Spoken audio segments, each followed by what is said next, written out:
Assalamualaikum warahmatullahi wabarakatuh. Bismillahirrahmanirrahim. Alhamdulillahirrabbilalamin. Wabihi nasta'inu ala umuri dunya waddin.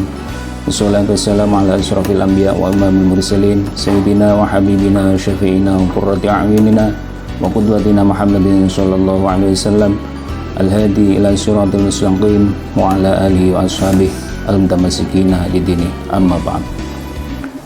Peserta didik baru Madrasah Aliyah Ibtidaul Falah yang berbahagia, di sini saya selaku koordinator BK Madrasah Aliyah Ibtidaul Falah akan menyampaikan sekaligus menjelaskan tentang tata tertib yang sudah diputuskan oleh madrasah.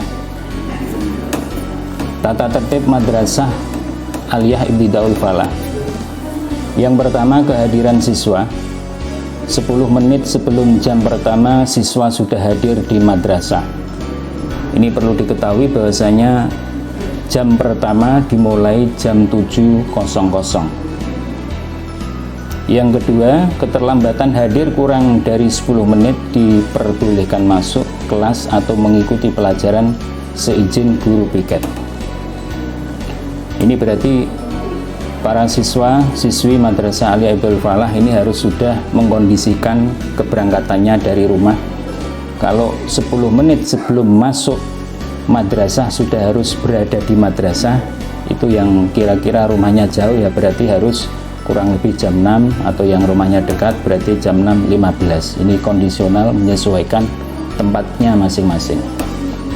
Untuk selanjutnya, keterlambatan lebih dari 10 menit tidak diperbolehkan masuk mengikuti pelajaran dan akan diberikan izin masuk pada jam berikutnya. Jam berikutnya ini yakni jam kedua setelah mendapat surat izin dari guru piket. Sambil menunggu pergantian jam, siswa mendapat tugas khusus dari BK. Selanjutnya, apabila siswa tidak masuk madrasah karena sakit atau izin, harus mengirimkan surat izin yang sah dari orang tua wali murid pada hari itu juga atau lewat telepon madrasah. Dalam hal ini juga perlu diketahui bahwasanya surat ini pembuatannya harus ditandatangani oleh orang tua atau keluarga, yang isinya alasannya di sini harus jelas. Kalau sakit ya sakit, kalau ada izin udzur lain harus disebutkan. Jadi tidak boleh hanya ada kebutuhan atau ada kepentingan, ini kurang jelas. Jadi kepentingannya ini harus dijelaskan. Untuk selanjutnya, jumlah hari hadir selama 1 semester sekurang-kurangnya 95% hari efektif madrasah, dan apabila tidak dipenuhi maka dinyatakan tidak memenuhi syarat untuk menentukan kenaikan kelas. Apabila siswa akan meninggalkan madrasah sebelum jam pelajaran madrasah berakhir oleh karena sakit atau izin keperluan lain, harus minta izin kepada semua guru bidang studi yang ditinggalkan dan baru boleh meninggalkan madrasah setelah mendapat surat izin meninggalkan madrasah dari guru piket dan BK. Jadi keluar madrasah ketika jam KBM ini harus mendapatkan izin semua guru mata pelajaran berikutnya dan mendapatkan izin guru BK. Nanti biasanya ada tanda tangannya. Selanjutnya, apabila siswa akan meninggalkan kelas atau jam pelajaran, harus minta izin kepada guru yang mengajar di kelas yang bersangkutan dan surat izin ditinggalkan di kelas. Ini satu misal meninggalkan kelas ada keperluan yang memang bisa ditolerir, yakni satu misal qadhil hajah atau yang lainnya, ini harus mendapatkan izin guru kelas waktu itu. Selanjutnya, wajib mengikuti semua kegiatan belajar mengajar sejak jam pertama hingga jam terakhir. Untuk tahun-tahun kemarin yang sudah berjalan ini jam pertama sampai jam ke-9, ini ketika normal artinya tatap muka, serta pulang secara bersama-sama setelah tanda bel pelajaran terakhir dibunyikan. Selanjutnya, berada di dalam kelas pada jam-jam kegiatan belajar mengajar dan tetap berada di lingkungan halaman madrasah pada saat jam istirahat. Wajib mengikuti upacara apel yang ditentukan oleh madrasah. Untuk selanjutnya, pakaian seragam madrasah. mengenakan pakaian seragam OSIS lengkap dengan atributnya pada hari Senin dan Selasa, serta pada hari-hari upacara yang ditentukan. Mengenakan pakaian seragam pramuka lengkap dengan atributnya pada hari Rabu dan Kamis. Mengenakan pakaian seragam batik ma'arif lengkap dengan atributnya pada hari Sabtu dan Ahad. Bersepatu hitam, bertali dan berkaos kaki putih dari madrasah untuk hari Sabtu sampai Selasa dan berkaos kaki hitam dari madrasah untuk hari Rabu dan Kamis. Mengenakan ikat pinggang yang telah ditentukan oleh madrasah. Potongan dan bahan pakaian, seragam serta atribut sesuai dengan ketentuan atau model yang telah ditetapkan oleh madrasah, yang diantaranya adalah siswa celana tidak gembyong dan atau tidak berujung pensil. Untuk siswi, rok panjang. Pakaian seragam dalam keadaan bersih dan rapi, tidak kotor atau lusuh. Baju untuk putra bagian bawah wajib dimasukkan pada celana sehingga tampak ikat pinggangnya. Mengenakan peci berwarna hitam polos tanpa kombinasi. Untuk selanjutnya adalah lingkungan madrasah. Ikut menjaga kebersihan dan keindahan lingkungan madrasah. Membuang sampah pada tempat yang telah disediakan. Membersihkan ruang kelas setiap hari oleh petugas piket kelas masing-masing. Mengatur sepeda atau sepeda motor di tempat parkir madrasah secara teratur dan rapi serta dikelompokkan sesuai tempat parkir yang telah ditentukan. Tidak melakukan coret-coret baik di dinding maupun meja belajar. Ikut menjaga kelestarian tanaman madrasah. Tidak merusak sarana atau prasarana yang ada di madrasah. Untuk selanjutnya, etika, estetika dan sopan santun. Menghormati kepala madrasah, guru dan karyawan madrasah aliyah NU Ibdul Falah Sabirjo Dai Kudus. Bersikap sopan dan santun kepada semua warga madrasah. Menjunjung tinggi kultur dan adat budaya. Bagi siswa putri tidak berdandan secara mencolok dan tidak mengenakan perhiasan secara berlebihan. Keputusan rapat kemarin di tahun-tahun kemarin, bagi siswi ini hanya diperbolehkan memakai celak dan bedak tabur, artinya bedak kering, tidak boleh lebih dari itu. Rambut diatur secara rapi, tidak dicat, dan untuk siswa putra tidak berambut gondrong. Ini saya tambahkan, termasuk cara pemotongan rambut itu tidak boleh tebal tipis atau ada batikannya, di samping tidak boleh menyemirnya.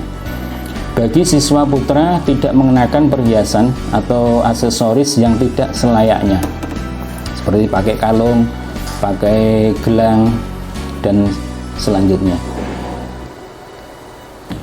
Untuk siswa putra berbicara secara santun baik terhadap guru, karyawan atau karyawan maupun teman-teman madrasah. Saling hormat menghormati sama siswa. Menjaga keamanan dan ketertiban selama di madrasah maupun sepulang madrasah. Mengendarai dan melengkapi sepeda motor atau kendaraan sesuai dengan ketentuan UU lalu lintas.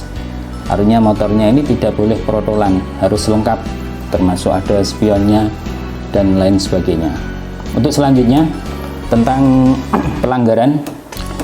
Melanggar kewajiban-kewajiban yang harus dipatuhi oleh siswa sebagaimana pada bab 2. Meninggalkan madrasah sebelum berakhirnya kegiatan belajar mengajar tanpa izin atau bolos. Berkeliaran atau berada di luar kelas pada saat jam-jam kegiatan belajar mengajar. Berkeliaran di luar lingkungan madrasah pada saat jam-jam kegiatan belajar mengajar maupun istirahat. Membawa sepeda motor yang tidak lengkap protolan ke madrasah. Memarkir sepeda motor di luar lingkungan madrasah pada jam kegiatan ekstrakurikuler. Mengendarai sepeda atau sepeda motor pada jam atau di luar jam pelajaran di halaman madrasah. Artinya masuk madrasah, ini semua siswa-siswi ketika masuk gerbang madrasah harus turun dari motornya, tidak boleh langsung masuk dalam keadaan motor hidup. Membawa uang saku secara berlebihan. Bertingkah atau berbicara teriak-teriak dan berbuat onar yang mengundang kerawanan madrasah. berpacaran di lingkungan madrasah baik pada saat-saat jam madrasah maupun di luar jam madrasah, membawa senjata tajam atau sejenisnya yang diperkirakan dapat dipergunakan untuk hal-hal yang membahayakan diri sendiri maupun orang lain, berkelahi di antara sama siswa maupun siswa atau orang lain di luar madrasah, merokok selama masih mengenakan seragam madrasah baik di madrasah maupun di luar madrasah, berjudi atau hal-hal yang bisa diindikasikan perjudian, mengambil barang-barang baik milik madrasah maupun milik teman yang bukan miliknya, melakukan pemerasan atau sejenisnya yang bersifat atau diindikasikan premanisme, melakukan pelecehan atau penghinaan kehormatan martabah guru, karyawan maupun sama peserta didik, membawa buku bacaan atau kaset video ataupun HP yang memuat video pornografi, membawa atau mengkonsumsi atau mengedarkan obat-obat terlarang, narkoba maupun minuman keras baik di madrasah maupun di luar madrasah, pelecehan seksual dan perbuatan tidak senonoh, menikah dan atau hamil, melakukan semua tindakan dalam kategori tindakan kriminal, bertato, memalsukan dokumen administrasi madrasah, menggunakan alat komunikasi elektronik, HP dalam kegiatan, membawa atau evaluasi tanpa izin, pembelajaran atau evaluasi tanpa izin, memakai lensa mata, memakai bagel gigi. Untuk selanjutnya adalah sanksi-sanksi. Ini di samping larangan-larangan yang harus dihindari, ini perlu diketahui bahwa setiap ada pelanggaran yang dilakukan dari pihak madrasah tidak bertanggung jawab. Artinya satu misal sudah ada larangan membawa HP, ketika ada anak yang membawa HP kok hilang, maka madrasah tidak bertanggung jawab untuk menyelesaikannya, karena itu sudah larangan dari madrasah.